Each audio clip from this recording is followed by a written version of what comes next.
जमीन अल्लाह की, मुनाफा बड़े मुल्ला का।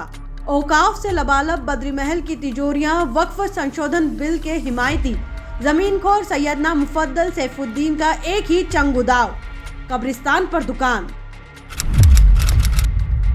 बोहरा समाज के मजहबी रहनुमा सैयदना मुफद्दल सैफुद्दीन पर वक्फ संपत्तियों के दुरुपयोग का गंभीर आरोप है।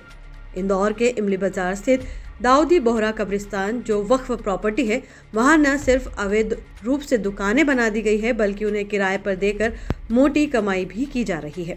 कब्रों के इर्द गिर्द 14 पुरानी दुकानों के बाद अब 34 नई दुकानें बनाई जा रही है। दावा यह है कि दुकानें सिर्फ बोहरा समाज के अमीर लोगों को ही किराए पर दी जाती है।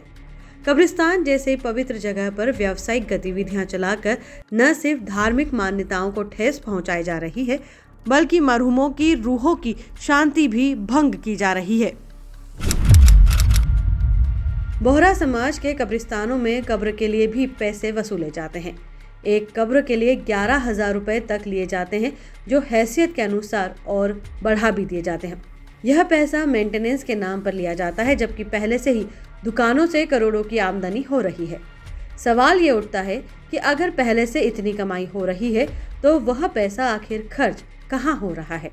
स्थानीय लोगों द्वारा इन गैर कानूनी गतिविधियों की शिकायतें की गई है, लेकिन हर बार मामला दबा दिया गया। यह सिलसिला वर्षों से चला आ रहा है, जिसमें वक्फ संपत्तियों को सैयदना और उनके ट्रस्टियों ने अपनी निजी जागीर बना रखा है। सैयदना और उनके लोगों ने न केवल वक्फ संपत्तियों का व्यवसायीकरण किया, बल्कि सरकारी जमीनों पर भी कब्जे के कई मामले सामने आए हैं। इन्होंने वक्फ कानूनों की खुलेआम धज्जियां उड़ाई है, परंतु प्रशासन और वक्फ बोर्ड की ओर से कभी कोई सख्त कार्रवाई नहीं हुई। इनकी ताकत का अंदाजा इसी बात से लगाया जा सकता है कि वक्फ मसौदे के निर्माण के दौरान खुद सैयदना ने केंद्र सरकार को सुझाव दिए थे, ताकि उनके साम्राज्य को कोई छू न सके। सैयदना के इशारे के बिना समाज में कोई फैसला नहीं होता और उनकी सहमति के बिना ये गोरख धंधे चलना मुमकिन ही नहीं। वक्फ संपत्तियों के जरिए मुनाफा कमाने वालों ने इस्लामी मूल्यों और मजहबी जिम्मेदारियों की बार बार अवहेलना की है। इन ट्रस्टियों ने कभी भी वक्फ की मूल भावना जैसे कि शिक्षा, गरीबों की मदद या धार्मिक सेवा को प्राथमिकता नहीं दी। वक्फ बोर्ड की जवाबदेही से भी लगातार बचते रहे हैं।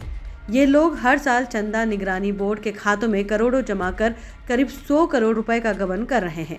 कब्रिस्तान तक को कमाई का जरिया बना देना और मजहबी आस्था की आड़ में करोड़ों का खेल खेलना बताता है कि यह रहनुमा नहीं, बल्कि दौलत के सौदागर बन चुके हैं।